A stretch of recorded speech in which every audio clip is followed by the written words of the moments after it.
자, 이제 25페이지죠. 35조입니다. 법인의 불법행위. 유명한 법인의 불법행위다. 이건 법인의 경우에 이건 이제 우리가 에 따라서 손해배상 책임을 진다 그런 얘기죠. 35조의 자, 1항은요. 1항은 지금 뭐예요? 이건 임원들이 책임이에요. 이사.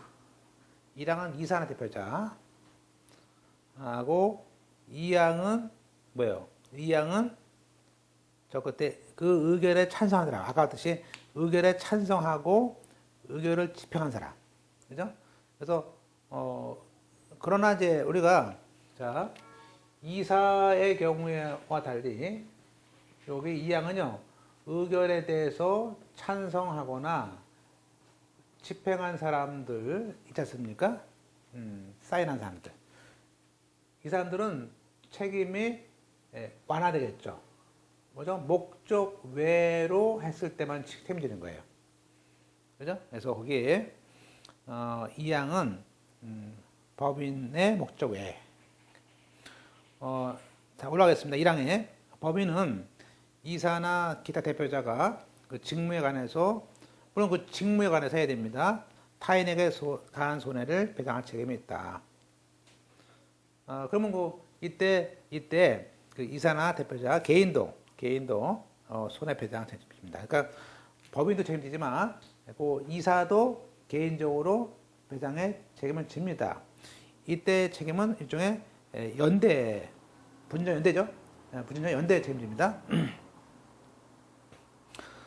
그 다음에 2항에 법인의 목적 외의 행위로 했을 때 그때 타인의 손해를 가한 때는 그 사항을 의결에 찬성한 사람, 의결을 집행한 사원, 이사, 대표자하고 연대, 나오죠? 연대에서 변집니다.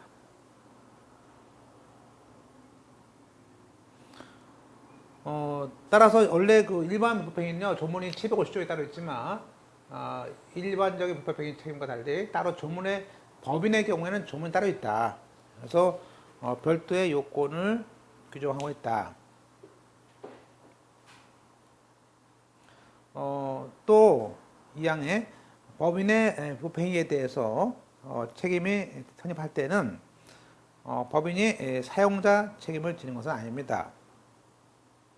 그런데 법인의 경우에도 피용자의 책임을 지는 경우도 있다.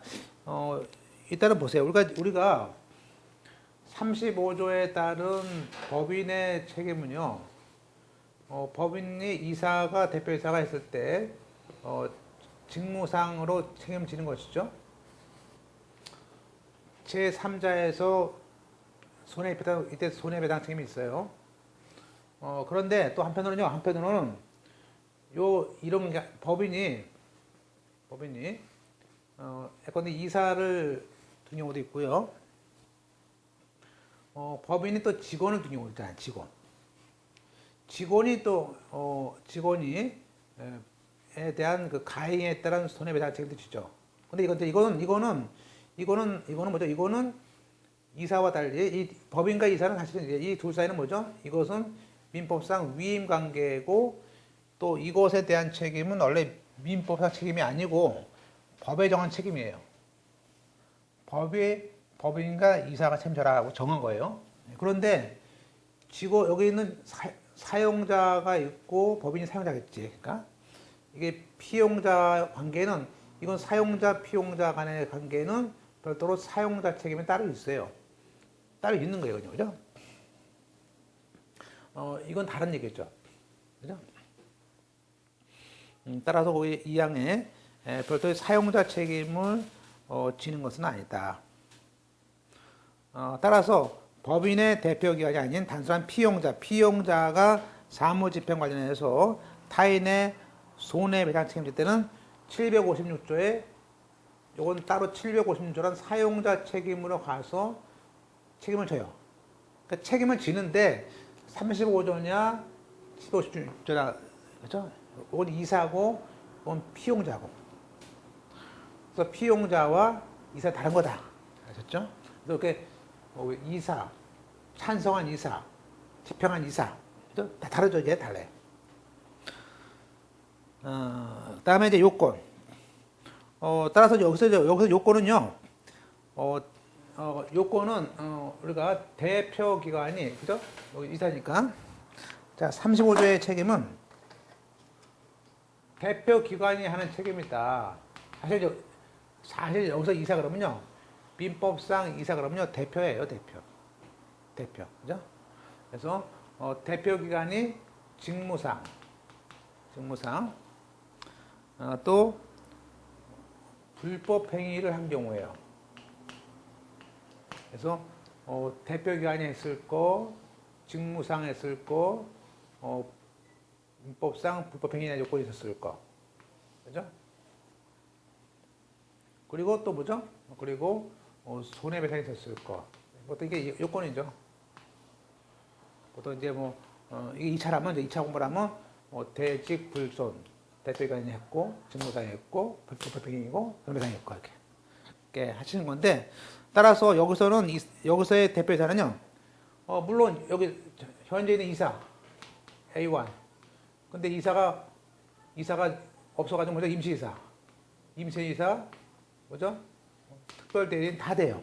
그래서 따라서 반드시 이사란 말이 아니고 이사격에 해당하는 임시이사, 특별대리인, 심지어는 해산한 다음에 청산인도 대표죠. 따라서 청산인 책임을 지는 거예요. 그래서 청산인의 책임, 임시이사의 책임 다 됩니다. 또 이때 직무. 자, 직무라는 것은 대표기관의 직무에 관한 행위에 대한 책임이다.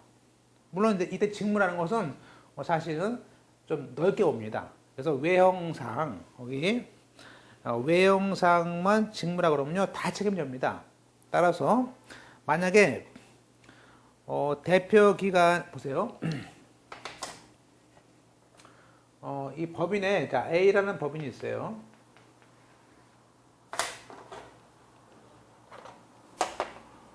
요 A라는 법인이 갑이 대표입니다. 이사예요. 그런데 원래 이 법인의 이사는 물론 이 법인을 위해서 해야 됩니다. 근데 자기 개인의 이익을 위해서 해. 그런 경우 있을 수 있지 않습니까? 개인의 이익을 위해서 하는 걸 우리는 이 대표권 범위가 있는데 대표권의 범위는 사실 그 직무는 적어도 법인을 위해서 하는 것인데, 그죠? 물론 법인을 위한다는 말이 사실은 뭐죠? 법인에게 불리하게 될 수도 있어요. 근데 그런 얘기가 아니고, 그죠? 이 완전히 개인의 이익을 위해서 하는 경우가 있단 말이지. 그러면 이것은 대표권의 범위를 넘어서는 거 아니에요? 그죠? 이거를 보세요. 다시 한번. 이 개인의 사리를 위해서 하는 것을 법에서는 뭐랍니까? 법에서는 대표권의 남용이란 말을 해요. 좀 어려운 말로, 그죠?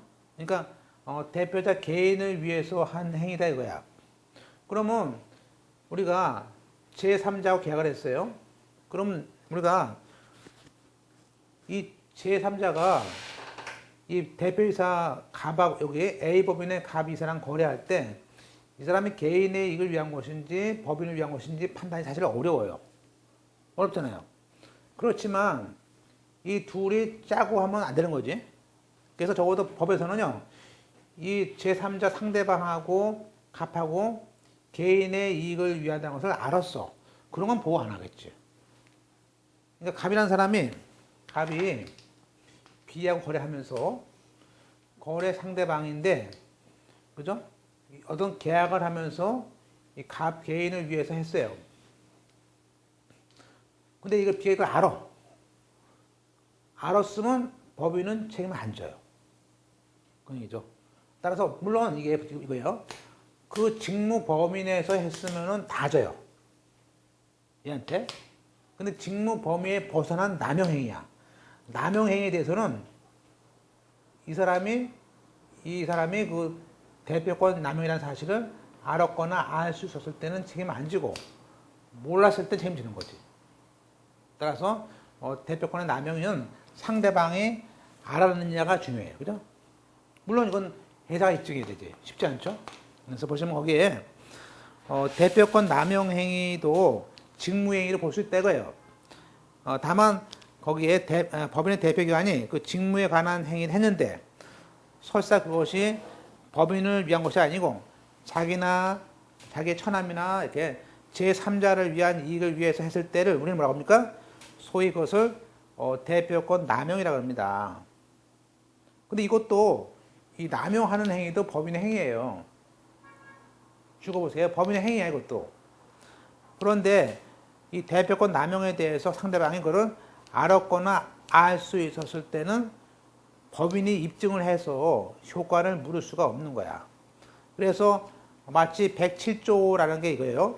우리가 이 어떤 행위를 했을 때 상대방이 알았거나 알 수 없었을 때라는 그 107조에 따라서 그런 거에 따라서 상대방이 알았거나 알 수 없을 때는 법인에 대해서 무효다. 물론 법인이 입증을 해야 돼. 결론, 우리가 대표기관의 직무행위에 대해서는 뭐라고요? 남용행위도 직무로 볼 수 있구나. 다만 요건이 알았거나 알 수 있었을 때다. 그런 얘기예요. 그 다음에 불법행위입니다. 물론 이때 불법이라면은 가해자에게 책임 능력이 있고요. 가해가 있었고 위법성이 있었고요. 또 고의 과실이 있어야 되고 뭐 그런 얘기죠. 그래서 손해를 가겠죠. 그 다음에 손해. 자, 이때 손해는 직접적 손해를 말한 것이지 간접적 손해는 책임을 지지 않습니다. 그래서 재개발 조합의 대표 조합장이 그 과다한 채무를 많죠. 그런 얘기가. 재개발 조합도 법인입니다. 그러면 이 경우에 재개발 조합이 채무를 막대히 줘. 조합장이. 그럴 때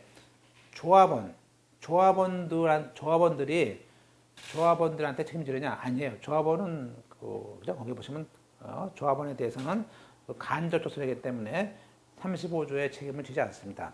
법인이 지지 않습니다. 끝으로 오른쪽에 그러면 법인의 그 손해배상 했는데 자 그러면 이 A 법인의 가배 행위는 B에 대해서 이때 35조의 책임을 져요. 그런데 사실 이 책임을 지게 되는데 이 사람이 잘못했어. 예컨대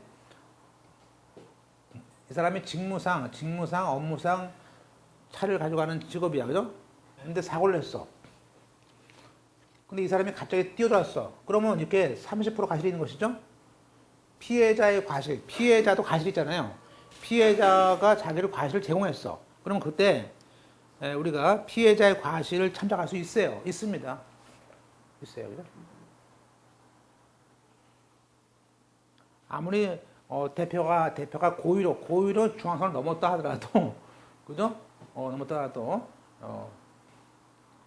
피해자가 과실을 유발했다 했을 때는 책임을 질 수밖에 없다. 기출문제 보시고 과실을 참작합니다. 근데 이제 문제는 항상 이 없다 있다라고 했을 때는 항상 시험 문제에서 없다 있다를 지금부터 분명히 공부해 놓으세요. 이게 내가 있는지 없는지를 분명히 하는 버릇을 들으셔야 됩니다. 그 다음에 이제 몇 가지 기관 4번에 재단법인은요.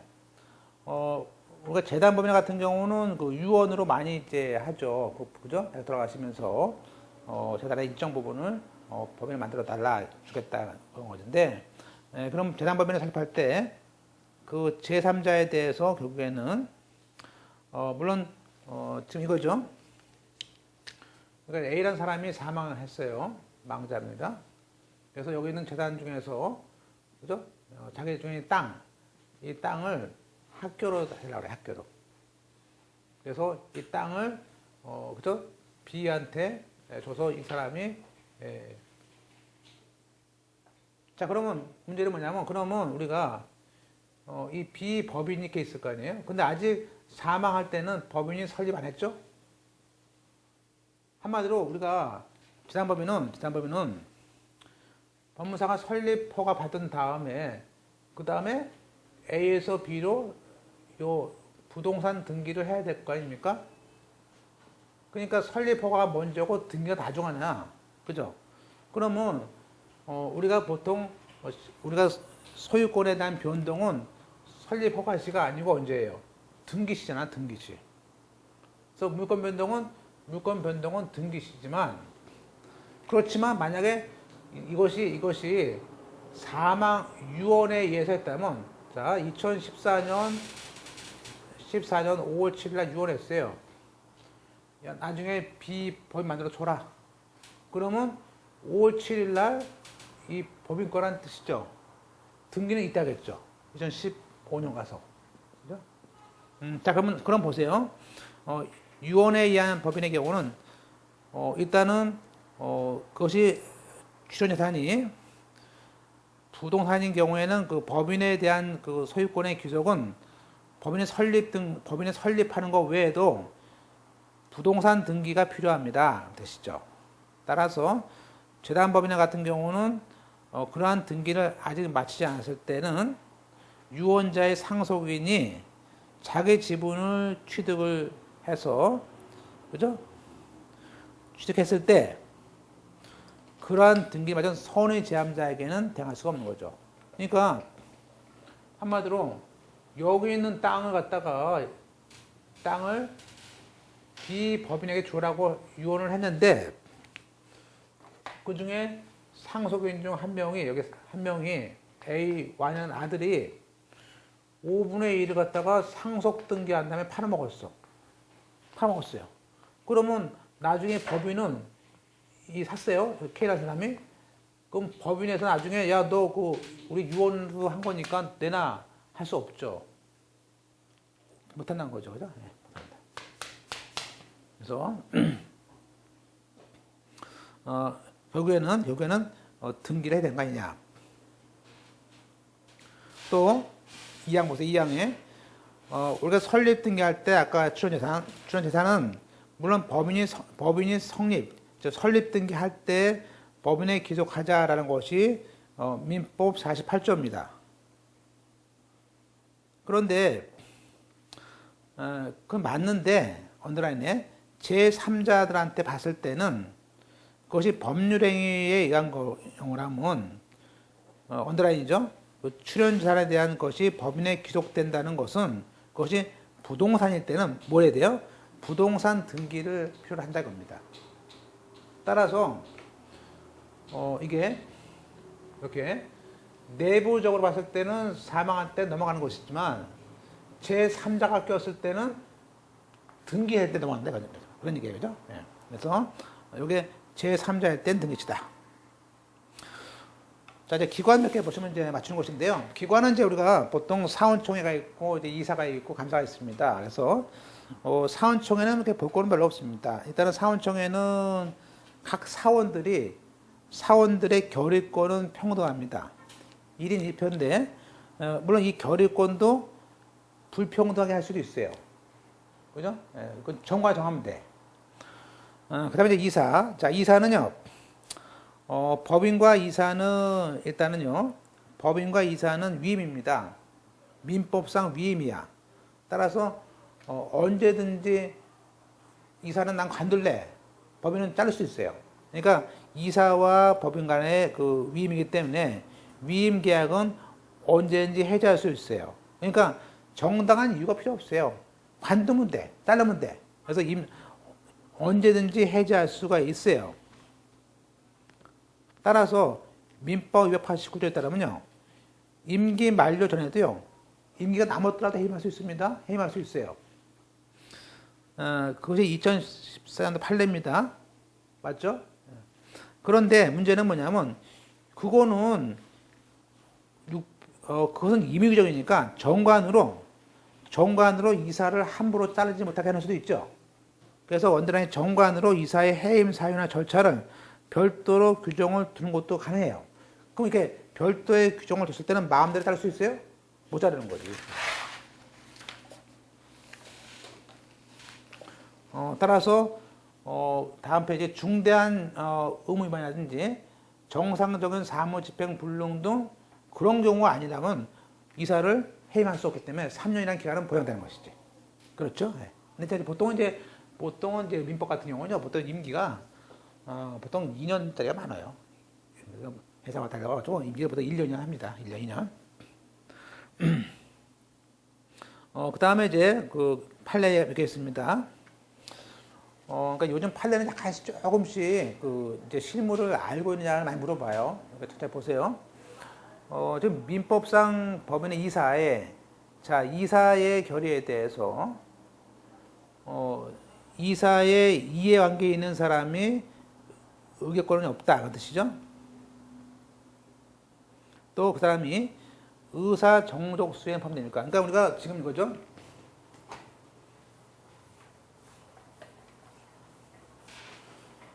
지금 이제 우리가 A1서부터 A10까지 10명의 이사가 있습니다.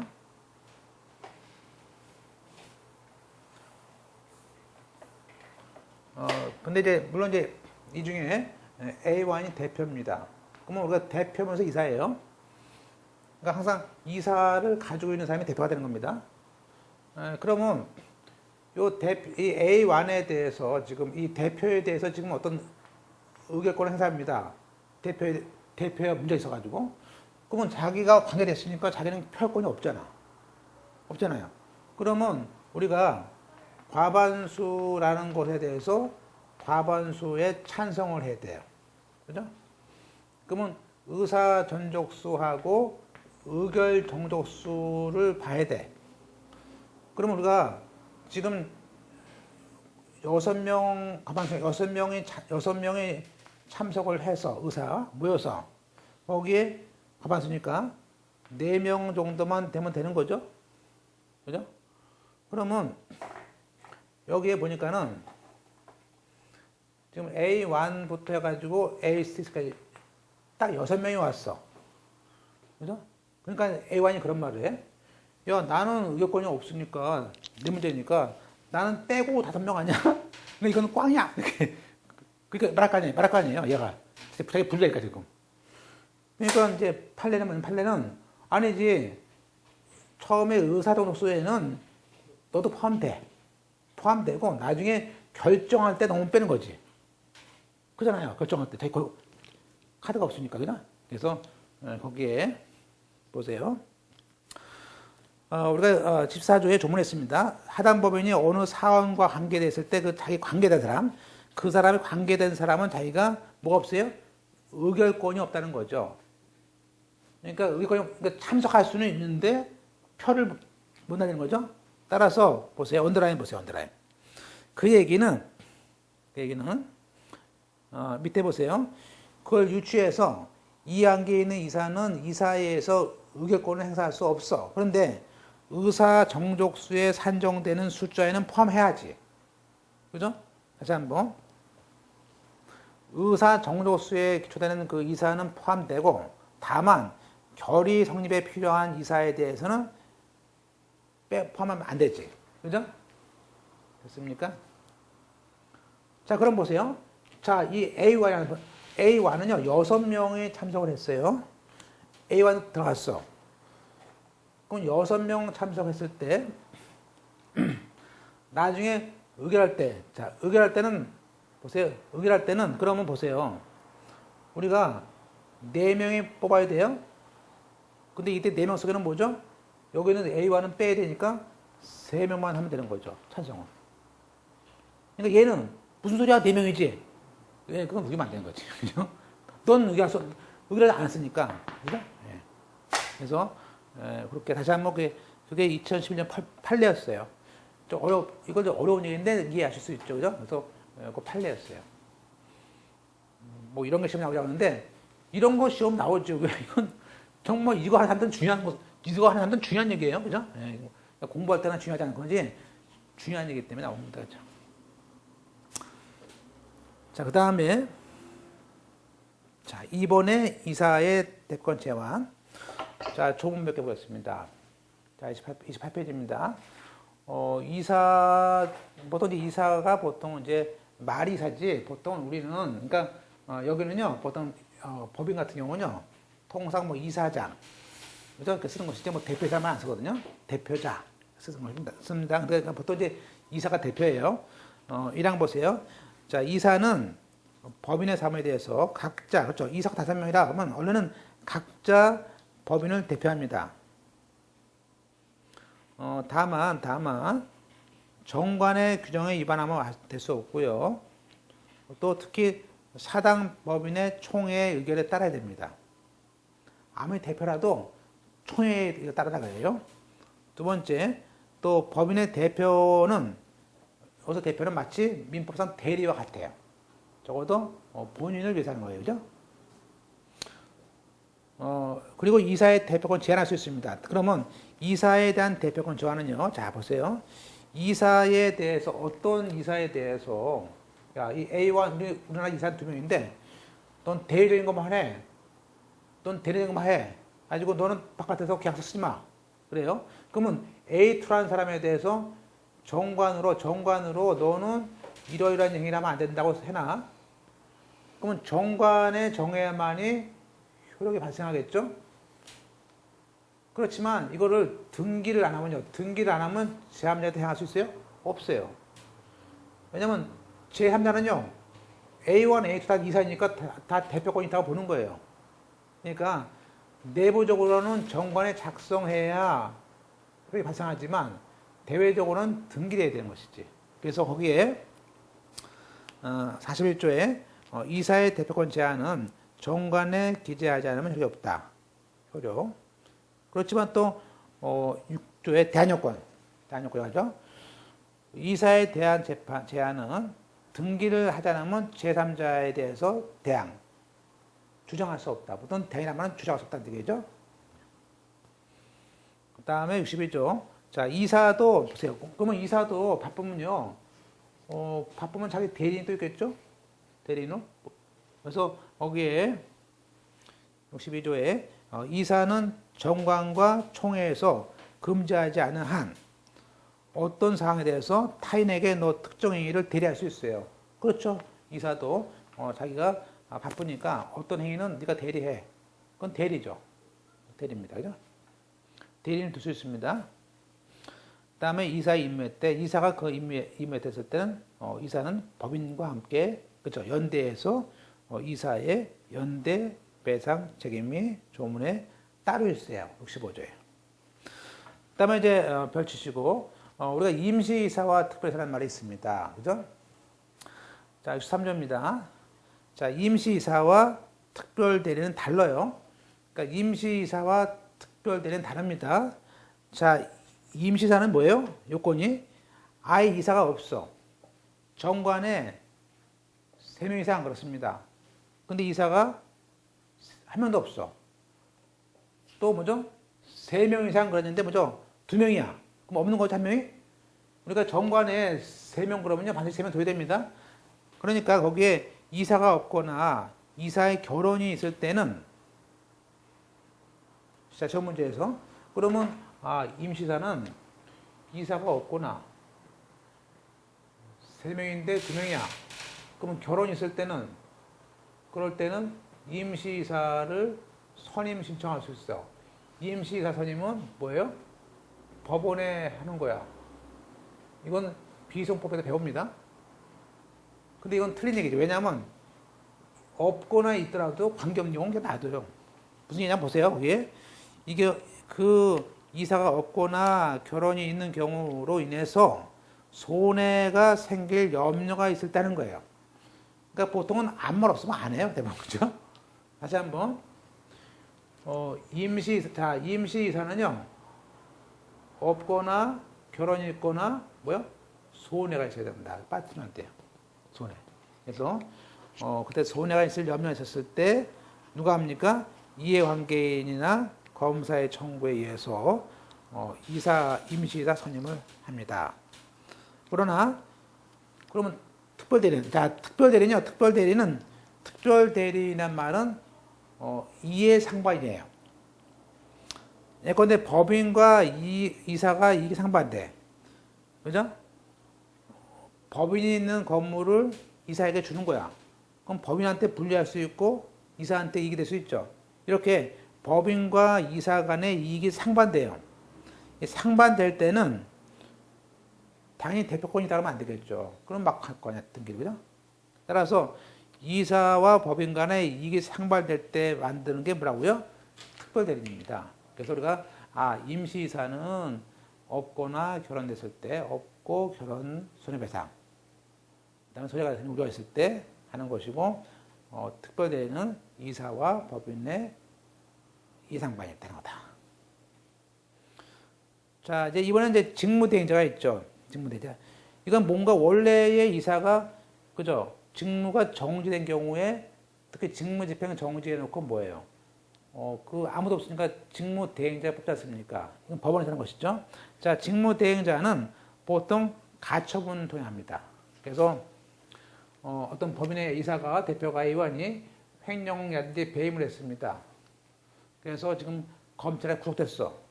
그러면 업무를 해야 돼. 그래서 법원에다가 뭐죠? 그 조합장이 됐습니다. 그럼 뭐죠? 임시 뭐가 있어요? 임시 이사 뽑는 게 아니고 뭐죠? 아예 이건 이 사람의 직무 집행을 정지해야 돼. 그래서 직무 집행 정지 가처분을 받아 놓고 거기다가 뭐죠? 직무 대행자를 선임 신청을 같이 합니다. 같이 해요. 그래서 그 직무 대행자 선임을 하는 걸 말합니다. 그러면 우리가 직무 대행자는 이 가처분 명령에서 정한 것이니까 그 외에 즉 통상의 업무 할 수 있습니다. 그 통상의 업무 외에는 할 수 없습니다. 물론 법원의 허가를 얻을 수는 있습니다. 그럼 만약에 직무대행자가 통상의 업무에 벗어나서 위반을 했을 때 어떡합니까? 직무대행자가 통상의 업무에 위반했어요. 그러면 선의 제함자는 보호받아야죠. 그죠? 그 다음에 소멸. 그 다음에 이제 보시고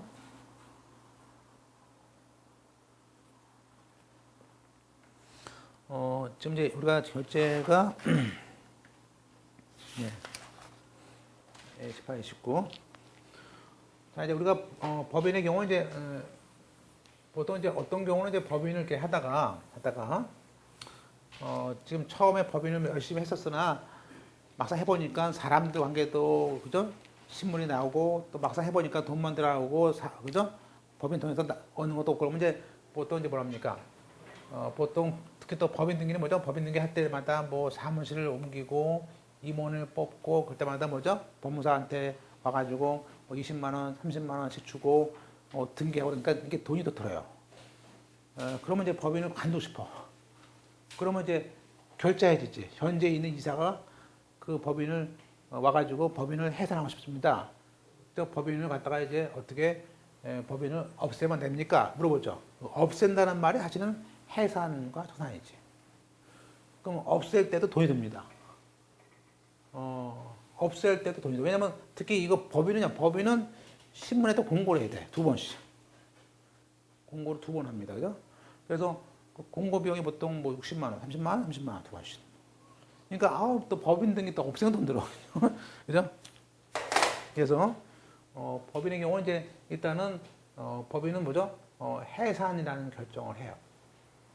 그리고 이제 해산되고 물론 이제 아까 뭐죠?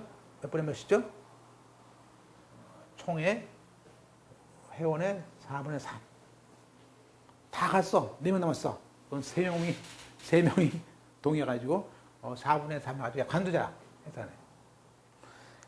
해산 결의해가지고 이때 물론 이때 이제 우리가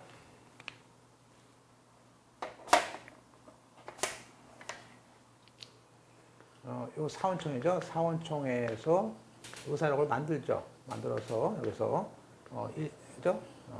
해산 결의합니다. 해산 결의.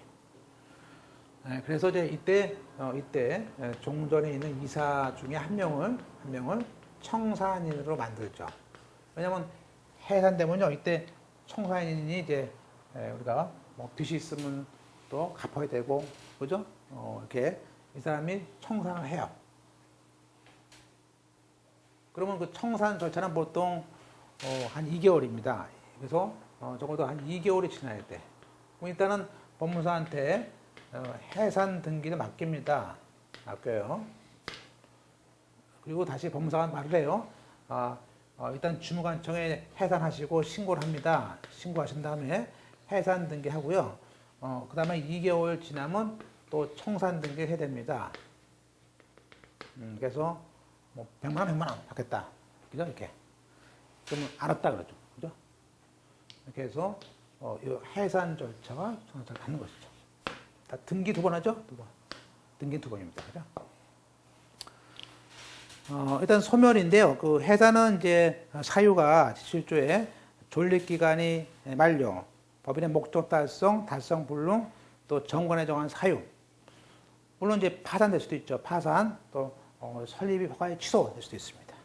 일단은 우리가 사단법인은 사원청에 결의를 합니다. 그죠? 물론 사원이 아무도 없다. 그런 경우도 해산할 수 있습니다. 해산할 수 있어요. 다음 페이지. 얼마입니까? 정조수가 총사원의 4분의 3. 물론 아예 빚이 많어. 재산은 지금 1,000만 원 남았는데, 빚이 2억이야. 그럼 파산. 그럼 파산이죠? 그래서 지식구조에 채무를 완제하지 못하는 때는 이사가 지체 없이 파산 신청합니다. 그 80조 남은 거 자녀 재산의 귀속이죠. 일단 해당한 법인은 잘 보세요. 1차적으로 정관으로 지정한 자에게 줍니다. 정관으로 지정한 자에게 주는 거예요. 통상은 정하지 않았기 때문에 이항으로 가서 지정하지 않았거나 방법이 없다면 그때는 뭐예요? 이사나 청산인이 주무관청의 허가를 얻어서 법인의 목적에 유사한 목적을 위해서 재산을 처분할 수 있습니다. 그때 사원청에 결의가 있고요. 그래도 없으면요, 국가에서 갖는 거지, 그죠? 그래서 그때 처분하지 않았을 때는 국가기속이다. 따라서 이게 해산된 이후에 법인의 이름을 우리는 청산이다. 그래 청산법인입니다. 그죠? 따라서 일단 이거는 해산한 경우예요. 그래서 해산 등기한 해산법인은 당연히 청산의 목적 범위 내에서만 권리가 있고 뭐가 있는 것이지 새로운 사업을 하면 안 되는 것이죠. 그죠? 청산인. 일단 법인이 해산하면요. 파산의 경우를 제외하고는 그 과거의 이사가 청산인이 되는 것이 원칙이고 그게 싫으면요. 정관과 총회로 누구를 정하면 돼요. 그 다음에 그래도 없으면 이제 법원을 통해서 법원이 청산인을 뽑습니다. 즉 청산인이 될 자가 없거나 청산인의 결연으로 손해가 생길 염려가 있었을 때는 법원이 직권 또는 이양인의 청으로서 법원에서 하게 되는 선임 청산인이 있습니다. 물론 법원에서 또 자를 수도 있죠. 해임할 수도 있어요. 중요한 사유였을 때 법원은 직권 또는 이검사 청구에 의해서 청산인을 해임할 수 있다. 나머지는 등기법 얘기입니다. 이거 나중에 배우는데 일단 우리 조문에는 우리가 파산 경우 제외하고는 취임하고 3주간 내에 일단 3주 안에 취임 후 3주 안에 해산, 사유, 청산인의 이름, 또 대표권 제한, 주소 같은 걸 써서 본사무소하고 분사무소 양쪽에 본사무소와 분사무소 양쪽에 다 등기합니다. 물론 그 전에 실제는 뭐죠? 해산 신고란 걸 합니다. 그래서 보통 청산인은 해산 신고를 해가지고 오죠. 그때 그리고 청산 중에 들어온 청산인은 성명 주소 씁니다. 청산은 한마디로 청산 목적 범위를 넘었으면 무효가 됩니다. 강행 규정이고요. 청산인은 뭐합니까?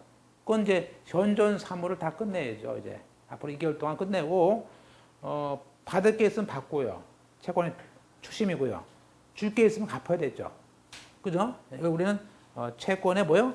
추심과 변제를 하는 거지 뭐. 그리고 남은 거 있으면요 인도해주고.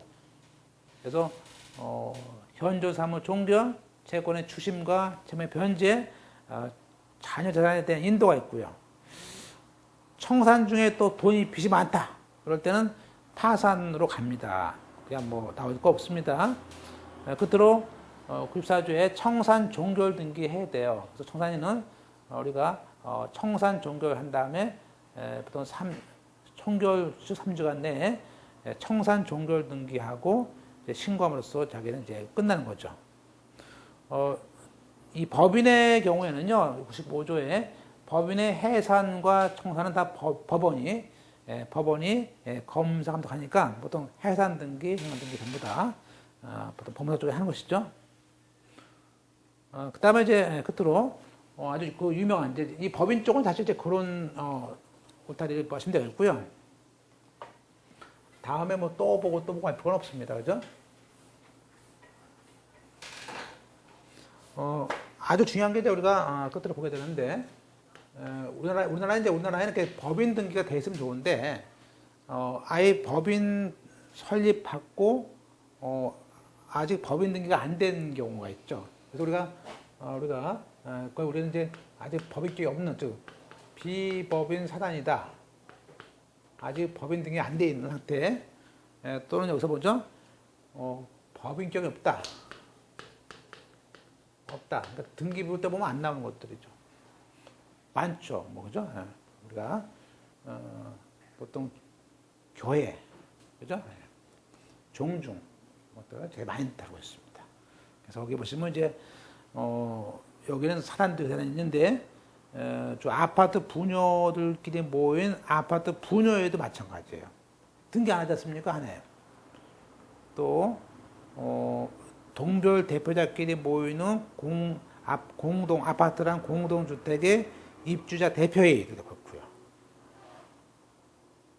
그러나 부도난 사람끼리 모인 사람 채권단 이건 아니에요, 그죠? 그 다음에 이 권리 능력 없는 사단도 할 수 있죠. 이제 약속은 마련 다시 다 합니다. 그 다음에 두 번째, 거기까지 보시고, 나머지 쭉 가셔서, 일단은, 사실 이게 또 나중에 보시면요, 이 권리 능력 없는 사단에 대한 관계는 또 뒤에 배웁니다. 뒤에 배우는데, 채권에서, 간단히 보겠습니다. 일단 다음 페이지에 권리 능력 없는 사단이 어떤 소유권이 있을 때 그 소유권에 대한 말을 우리는 사원들의 총유다 말을 합니다. 총유로 갖고 있습니다. 또 임시이사나 특별대리인의 경우에도 법인 아닌 사단의 경우에도 준용하니까 임시이사 특별대리인 될 수 있어요. 뽑을 수 있습니다. 그 다음에 그러면 이 법인 아닌 사단의 경우에 그럼 예컨대 뭐 교회다, 종중이다 이렇게 있어요. 그러면 이 사람들이 가진 땅, 뭐 토지, 건물 이렇게 있을 거 아니에요?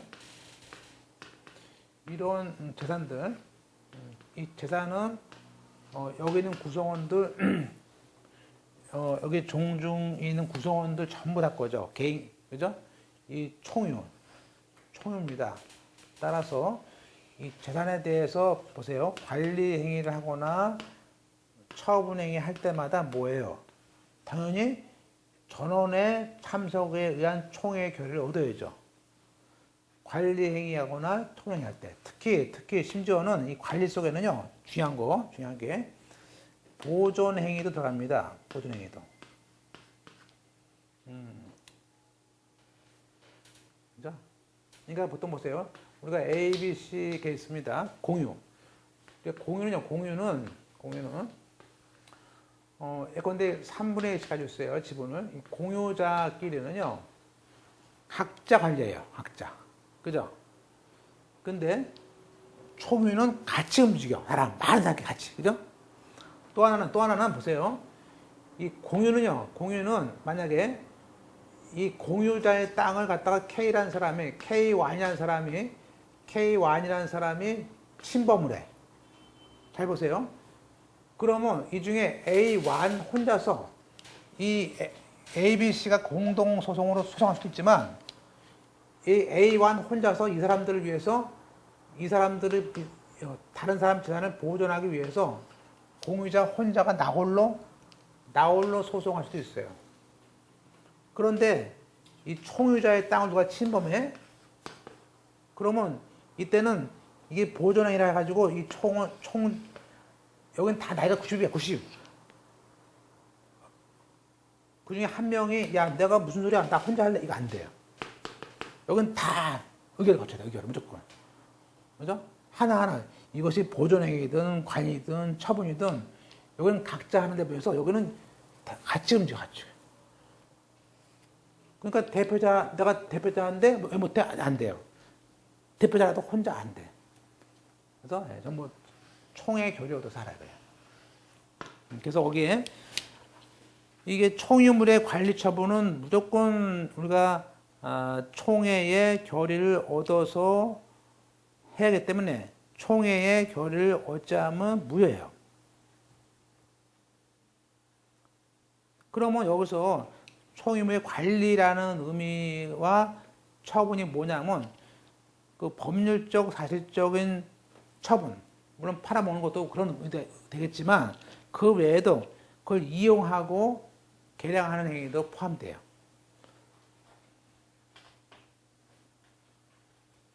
자, 그럼 보세요. 그러면 근데 이제 어떻게 보면 근데 보세요.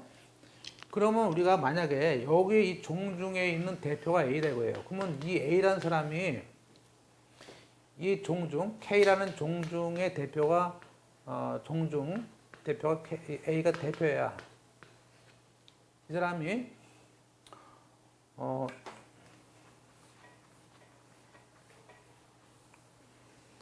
자, 여기 있는 건물을 갖다가 이제 종중 건물인데 이 건물을 갖다가 뭐 좀 이게 오래돼가지고 고칩니다.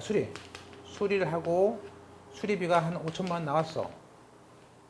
그래서 내가 5천만 원 나오니까 나중에 안 주면 어떡합니까? 그러니까 야 5천만 원 내가 보증 쓸게. 그러면 이게 이 사람이 이 종중을 위해서 이 보증 쓰는 행위도 보증 쓰는 거 자 보증을 줬어요. B한테 안 주니까 뭐예요? 당연히 안 주니까 B는 이 종중을 피고를 하겠죠. 소송을.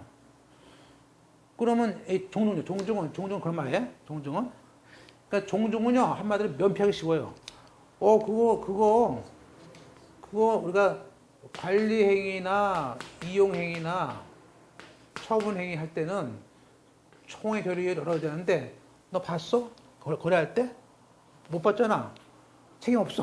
이렇게. 그러니까 보통 종중과 보통 보험사도 마찬가지고요. 종중과 거래할 때 불안해. 도대체 이놈을 믿을 수가 있어야지, 그죠? 이게.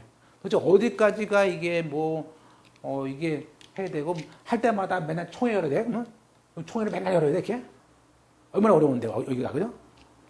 그래서 우리가, 일단 잘 나오는 거 시험에서 채무 부담을 하는 행위는 총회 결의사항이 아니라는 거예요. 너무 잘 나와. 그래서 보세요. 거기 자 1번에 보세요. 1번. 우리가 그 비법인 사단이 주로 뭐가 있냐면 재건축 조합입니다. 재건축 조합이 재건축 사업을 위해서 설계를 하는데 8천만 원 주고 설계를 해. 그럼 설계 계약을 했어.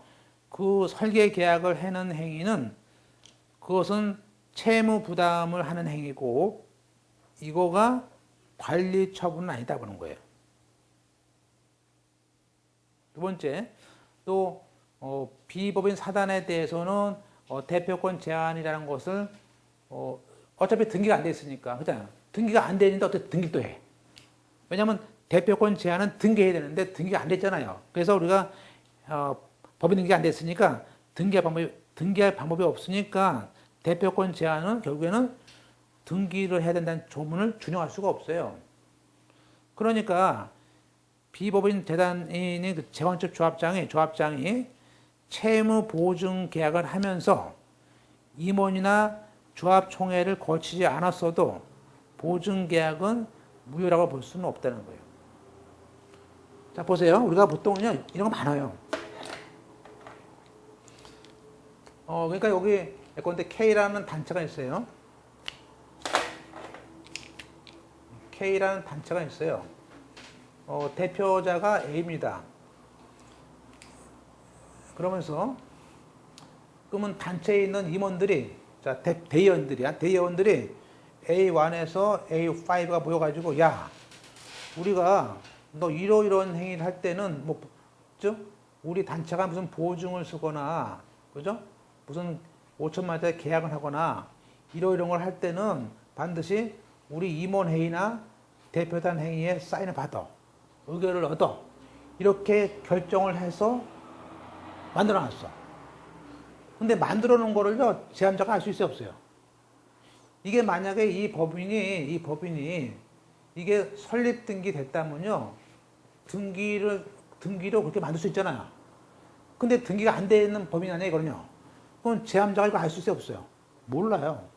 그러니까 이렇게 아무리 만들어 놨더라도 얘가 나가서 보증 1억 오케이 사인 딱 하면요 책임지는 거죠. 얘를 보호해야 돼 얘를 보호해야 되는 거죠.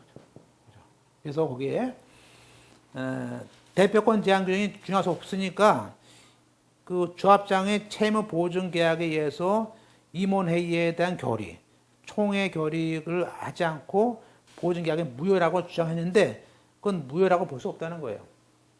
그거는 보증을 쓰는 행위는 그건 그 재산과 관계없다 그러지. 재산을 팔아먹거나 뭐 임대를 하거나 그런 게 아니다 그러지. 근데 이제 여기는 굉장히 불안하죠. 불안하겠죠, 그죠?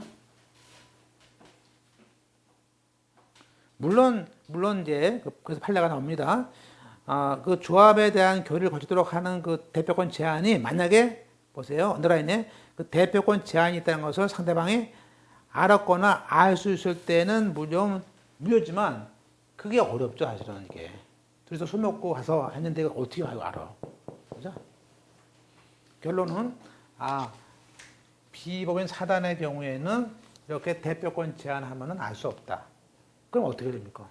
그럼 법무사한테 법인 등기하면 되지. 법인 등기한 다음에 대표권 제한 묶어야지. 그러니까 규모가 좀 되면요, 돈이 되면 법인 등기를 해야 되는 거야. 그죠? 안 하면 이 대표만 믿는 거지. 그러면 대표가 한 대로 따라가는 거예요, 법으로. 왜냐면 제3자 피해가 또 있으니까. 그죠? 그래서. 그 다음에 우리가 한 5분만 더 보겠습니다.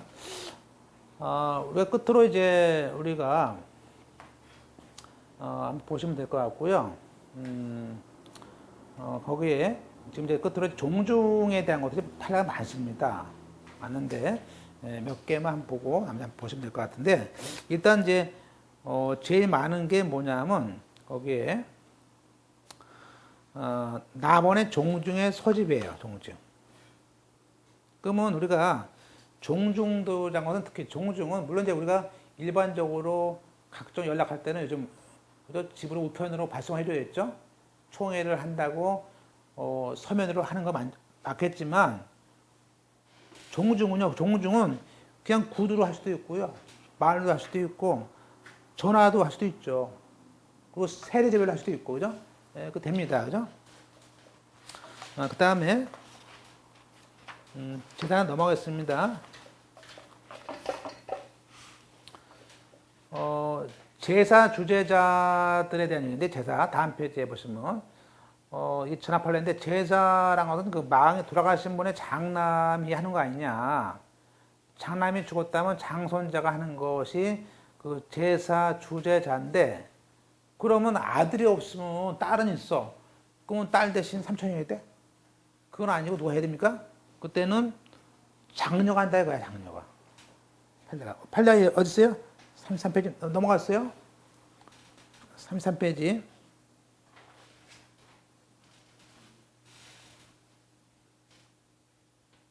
그러니까 이게 오죽하면 판례 나올까요? 판례가 나올까요? 그죠? 한다고 판례가 나왔어요, 그죠?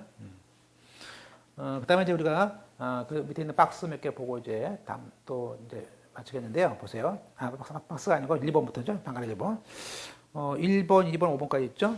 종중은 관습법상의 사단입니다. 따라서 별도의 뭐 설립 등기하고 그런 거 아니기 때문에 별도의 조직행위가 필요 없죠.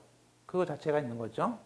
두 번째, 종중이 된 다음에 정관으로 종중의 규약을 작성해서 일부의 종혼을 잘라. 돼, 안 돼?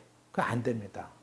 그러니까 종중은요, 그 종중이 남자든 여자든 나이가 있든 없든 다 되는 것이지, 그죠? 여자는 빼고, 8천원 빼고, 그거 돼, 안 돼? 그거 안 된다 이거예요. 그죠? 그 무효입니다. 또 그리고 특정 지역, 어떤 지역만 되고 어떤 지역 안 되고, 그거는 고유의 종중이 아니죠. 또 3번에 종중에 대한 규약이 있으면 거기에 따라 선이 맞지만 없으면 뭐 과반수주의죠. 과반수주입니다. 그 다음에 4번에 종중 사건에 있어서 대표권이 있냐, 대표권자가 맞느냐 안 맞느냐는 당연히 법원의 직권으로 조사하는 겁니다. 내라, 가져봐라 하는 거죠.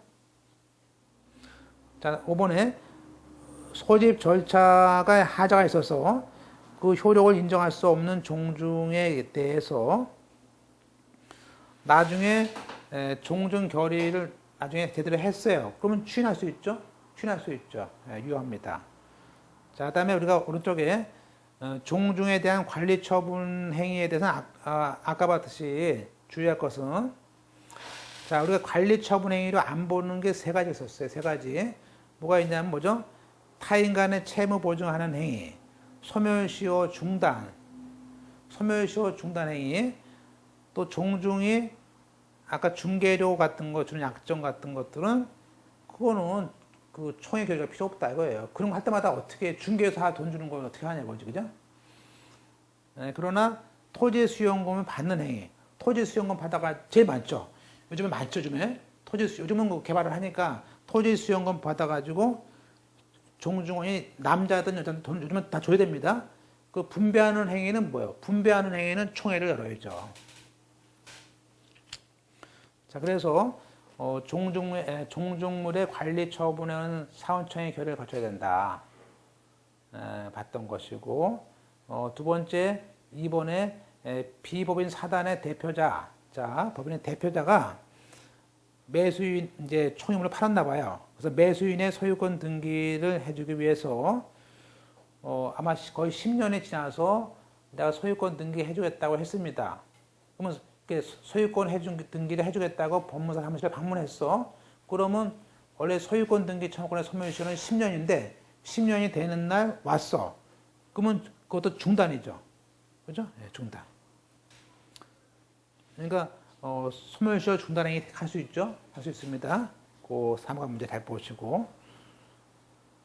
그 다음에 아까 종중에 종중 토지를 땅을 갖다가 돈을 놀아줬어. 놀아줬는데 이 종중 총회가 남자끼리만 놀아가졌어.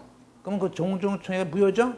그럼 무효가 됐다고 바로 여자들이 종중한테 돈 줄 수 있습니까? 그게 아니고 다시 새롭게 종중 총회를 거쳐야죠. 보존행위도 거쳐야 됩니다. 자, 교회 한 두 개 보겠습니다. 자, 요즘엔 교회 같은 경우는 이제 탈퇴를 합니다. 탈퇴. 그러면 우리가 교회가 두 개로 분열돼 가지고, 그럼 교회가 지금 보세요. 교회가 A라는 교회가 지금 A라는 교회가 10,000명이 있어요. 여기에 재산이 100억이야. 여기서 뭐죠? 여기서 3,000명이 나와. 만들면서 탈퇴한 사람이 야 돈 내라 할 수 있냐 이거야, 그죠? 이게. 그러니까 원래 총유인데 이 총유 물건을 이걸 나가면서 탈퇴한 쪽에서 잔존자한테 이게 다 낼 수 있느냐, 그죠? 이걸 달랠 수 있다 그러면 막 탈퇴하겠죠, 그죠? 그러니까 판례는 잔존자가 이기는 거죠. 그러다 가만히 추이를 보면 그죠? 그래서 탈퇴에 대해서 자 2번 펼치시고 교인들의 교회를 탈퇴해서 종전교인의 지위를 상실했다면 그건 종전교회의 재산이 잔존교인으로 총위로 봐야 된다. 기출문제.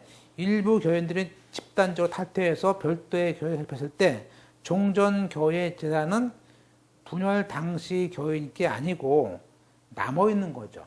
남아있는 사람 거. 잘 보세요. 그죠? 됐습니까?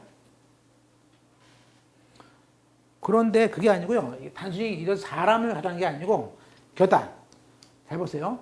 교단의 탈퇴 다릅니다. 교단이 옮기는 거. 이거는요 달라요. 그래서 우리가 교회 소속 교단 자체가 바뀌었을 때는 3분의 2 찬성이 필요하죠. 그럴 때는 넘어갈 수 있어요. 아예 재산이.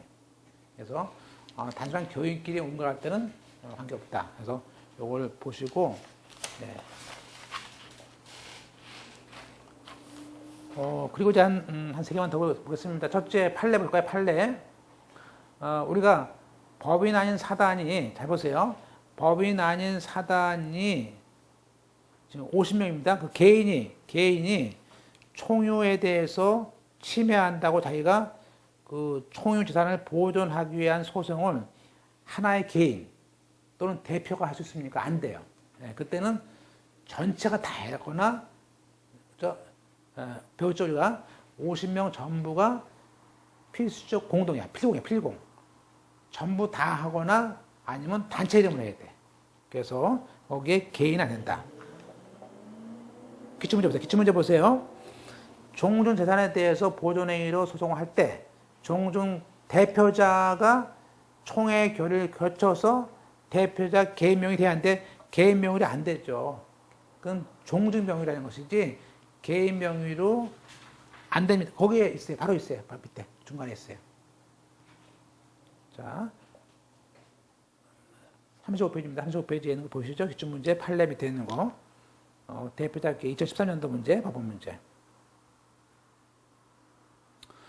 그리고 또 판례는 가운데 판례죠. 언더라인 보세요.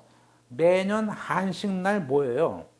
그럼 매년 한식날 모이는 건 다 알아. 그죠? 종종은. 그러면 한식날 모인다는 것을 통지를 안 했어요. 통지를 안 해도 그 총회는 유효하다 겁니다. 그래서 거기 매년 한식날 같은 일정한 날에 일정한 장소에 정기적으로 종중원들이 집합을 해서 종중의 대소사를 처리를 하게 되어 있는 경우에는 총회 소집 절차가 필요하지 않다. 맞죠? 이거 사망 문제죠. 그건 다 알잖아, 그때. 네, 그죠?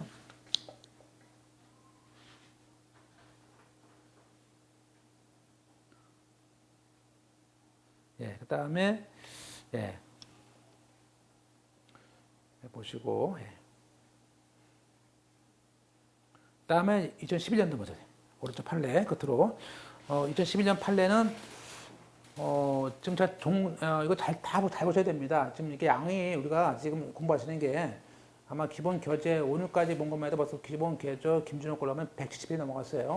여러분이 이 정도는 반복해 보셔야 되고요. 또 왜냐면 요즘에 판례가 약간 길게 나고 이렇게 나오는데 지금처럼 그게 이유 어떻게 되는 것까지 이해를 하시면서 보셔야 됩니다. 그래서 자 보세요. 판례 4번입니다. 2011년도 2월 판례.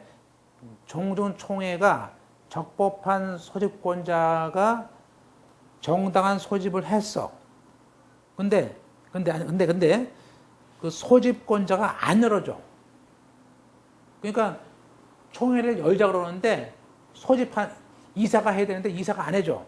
그럼 그 이사가 소집 요구에 불응했을 때 반드시 뭐 감사가 총회를 해야 되고 법원의 허가를 얻어야 됩니까? 종중은 안 그래요. 종중은 그때는 법원의 허가 없이 할 수 있다는 뜻이에요. 그래서 그때는 필요 없다라는 판례가 있습니다. 그래서 우리가 약간 종중 같은 것도 판례가 있는데 몇 개 안 되지만 여기 있는 판례가 다 기출에 나왔던 것입니다. 빠진 거 없어요. 그래서 우리가 지금 교재가 진도가 꽤 나간다. 그래서 지금 제가 2타임씩 강의하고 있는데요. 여러분 복습도 지금부터 하시고요. 너무 진도를 앞으로 빼는 게 중요한 게 아니고 이제부터는 그날 하는 거를 잘 정리하시고 또 빠진 게 있으면 주말에 정리하셔야지 자꾸 진도가 막 나간다고 되는 거 아니에요. 이게 좀 다지고 가셔야지 지금 못 만들기 때문에. 예. 그래서 마치겠습니다. 예.